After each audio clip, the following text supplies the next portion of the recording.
ہماری اپوزیشن جماعتیں حزب اختلاف بہت ہی مزے کی جماعتیں ہیں، بہت ہی مزے کے نظریات ہیں، مختلف نظریات بھی ہیں، لیکن وقت کی اگر ضرورت ہو تو یہ نظریات ایک دوسرے میں گڈ مڈ ہو جاتے ہیں، جیسا کہ اب ہوتا نظر آ رہا ہے۔ ہم نے اس کا بڑا شاندار منظر دیکھا اتوار کو، یعنی کل، جب ایک نیا اپوزیشن اتحاد تشکیل دیا گیا، پاکستان ڈیموکریٹک موومنٹ، پاکستان جمہوری محاذ ہے۔ یہ پاکستان کی سیاسی تاریخ کا چھٹا بڑا محاذ ہے جو کہ اس طرح سے وجود میں آیا ہے، جس میں بھات کی بولیاں بولنے والی اپوزیشن جماعتیں ایک جگہ اکٹھا ہو گئی ہیں۔ کل ہم نے دیکھا کہ اس اپوزیشن جماعتوں کا بنیادی مرکز محور یہ تھا کہ پیغام یہ تھا کہ جیسے کہ یہ اسٹیبلشمنٹ مخالف جماعتوں کا ایک اجتماع ہے۔ دکھانے کو یا دیکھنے کو یہ واقعی اسٹیبلشمنٹ مخالف جماعتوں کا اجتماع لگتا تھا، کیونکہ اس کے مختلف رہنماؤں نے مسلسل پچھلے چند روز کے دوران خاص طور پہ لفظ اسٹیبلشمنٹ کو استعمال کیا تھا یا اداروں کو ٹارگٹ کیا تھا۔ سب سے اہم یہ ہے کہ ہماری مسلح افواج خود کو سیاست سے دور رکھیں، کسی کے کہنے پہ پرائم منسٹر ہاؤس کے گیٹ پھلانگ کر پرائم منسٹر ہاؤس میں داخل ہو کر بندوق کی نوک پر گرفتار نہ کریں۔ ہمارا مقابلہ عمران خان سے نہیں ہے، ہماری جدوجہد عمران خان کو لانے والوں کے خلاف، ان کے خلاف ہے جنہوں نے انہیں الیکشن چوری کر کے اس طرح کے نااہل بندے کو اس جگہ پر لا کر بٹھایا ہے۔ افسوس یہ جو نہ سمجھ ہیں، جو سیاسی دونے ہیں، جن کو سیاست کا پتہ نہیں، سلیکٹڈ پرائم منسٹر کی سوچ ایک سمجھو کہ میجر کی سوچ ہے اور کسی کی سوچ نہیں ہے، پرائم منسٹر سلیکٹ ہے۔ کم از کم 3 مرتبہ ڈکٹیٹرشپ نے نہ صرف جمہوریت کے اوپر کاری ضرب لگائی، میں دیکھتا کہ اگر کوئی اور حکومت ہوتی اور جتنی سپورٹ اس حکومت کو موجودہ کو ملی ہے ان اداروں سے کہ جس کا 73 سال میں تصور نہیں کیا جا سکتا، اس کے باوجود بھی اس حکومت کی بدقسمتی ہے، پاکستان کی سب سے ناکام ترین حکومت ہے۔ یہ جو قوتیں ہیں، یہ جو اسٹیبلشمنٹ ہے جس نے ہمارا عوام سے جمہوریت چھینی ہے، جس نے یہ کٹ پتلی نظام ہم پر مسلط کیا ہے، ان کو ہمیں سمجھانا پڑے گا۔ اس حکومت کے سہولت کاروں کو سڑکوں سے للکارنا ہے، مگر ان کو وہاں سے چیلنج کرنا ہے جہاں وہ آج آکیوپائی کر رہے ہیں۔ اور پھر ان جذبات کی ترجمانی ہوئی جب مشترکہ اعلامیہ جاری ہوا پاکستان ڈیموکریٹک موومنٹ کا۔ کل جو اتحاد ترتیب دیا گیا، اس میں اسٹیبلشمنٹ کے حوالے سے خصوصی جذبات کا اظہار تھا، مگر جس بات کا ذکر نہیں تھا وہ یہ تھا کہ اسٹیبلشمنٹ سے بڑے بھرپور تعلقات ہمارے اپوزیشن جماعتوں کے انفرادی طور پہ حتیٰ کہ اجتماعی طور پہ بھی جاری ہے۔ یہ بہت ہی دلچسپ معلومات کسی کے علم میں نہیں تھی کہ اس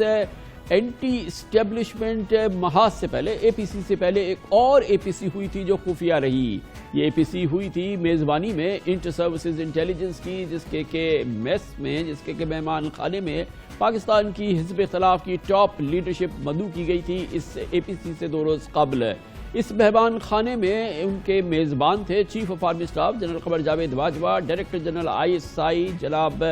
لیفٹیننٹ جنرل فیض حمید اور کئی دوسرے سینئر فوجی افسران۔ اپوزیشن کی ترجمانی کرنے کے لیے اس اجتماع میں شریک ہوئے شہباز شریف، بلاول بھٹو، PMLN کے 3 دوسرے لیڈر، شہری رحمان اور تمام حزب اختلاف کی جماعتوں کے رہنما۔ Chief of army staff general Qamar Javed Bajwa, جنہوں نے کہ اس محفل کا اہتمام کیا تھا، زور دے کے اپوزیشن لیڈرشپ کو کہا کہ تبدیلی الیکشن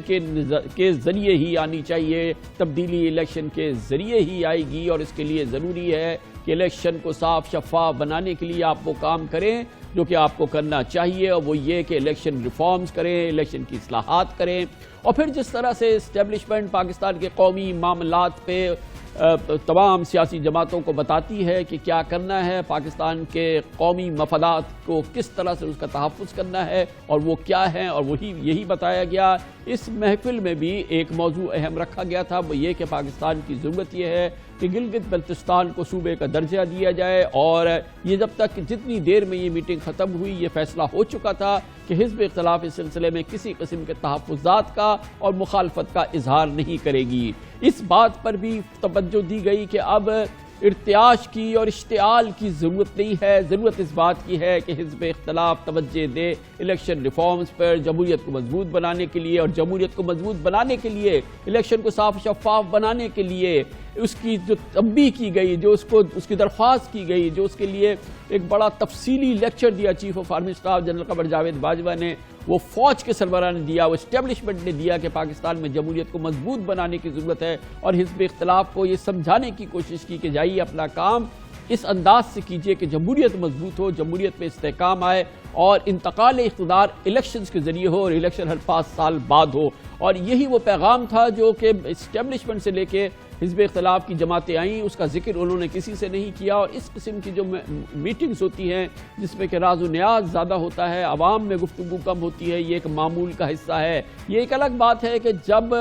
عوامی سطح پر حزب اختلاف کی جماعتیں آتی ہیں یا ان کے مختلف لیڈرشپ آتے ہیں تو اسٹیبلشمنٹ اس کا ہدف ہوتی ہے، اکثر لان تان سے بھی کام لیا جاتا ہے، لیکن جب گفتگو ہوتی ہے تنہائی میں، گفتگو ہوتی ہے بند کمرے میں، تو وہ ماحول بالکل مختلف ہوتا ہے۔ جیسا کہ یہ جو گزشتہ ملاقات ہوئی ہے ISI کے مہمان خانے میں، وہاں پر جو گفتگو ہوئی ہے وہ سننے سے تعلق رکھتی تھی۔ اچھی بات ہے، اپوزیشن چاہے عوام کی سطح پر کسی قسم کی بھی جذبات کا اظہار کرے، لیکن بہرحال بند کمرے کے اندر اسٹیبلشمنٹ کی بات کو سنتی ہے اور اس کی باتوں پر عمل کرتی ہے۔ یہی وہ صورتحال ہے جو دیکھنے میں آئی ہے، اور اسی لیے اب میں پہلے بھی کہتا رہا ہوں کہ جمہوریت کا حسن ہے اجتماع ہونا، APC ہونا، اتحاد بننا، تقریریں ہونا، جلسے کی باتیں کرنا، جلوس کرنا، لیکن الحمدللہ پاکستان میں اس ماحول سے کوئی تبدیلی آنے والی نہیں ہے، اور نہ اس APC سے کوئی تبدیلی آنی تھی، نہ اس سے پہلے حزب اختلاف کی کسی APC سے اس قسم کی تبدیلی آنی ہے۔ اور یہ پورا ماحول یقیناً یہ پاکستان کے لیے بہتر ماحول ہے، جمہوریت کے ترقی کے لیے، پھر معیشت و کاروبار کی ترقی کے لیے بہتر ماحول ہے۔ پاکستان میں زبردست نظام کام کر رہا ہے، اور عجیب بات ہے حزب اختلاف کہتی ہے کہ 73 سال میں فوج اور حکومت ایک ساتھ ہو کے نہیں چلی، اور اب جب فوج اور حکومت ایک ساتھ ہو کے بھرپور انداز میں پوری ملت ایک ساتھ چل رہی ہے تو حزب اختلاف کی چند جماعتوں کو اس پر اعتراض ہے۔ اور اس بڑی دلچسپ بات یہ ہے کہ وہ کہتے ہیں آپ ہمارے ساتھ مل کے چلیں، عمران خان کے ساتھ مل کے نہ چلیں، اور اسی کی تگ و دو ہے جس کی کاوش کرتی حزب اختلاف نظر آتی ہے۔ اور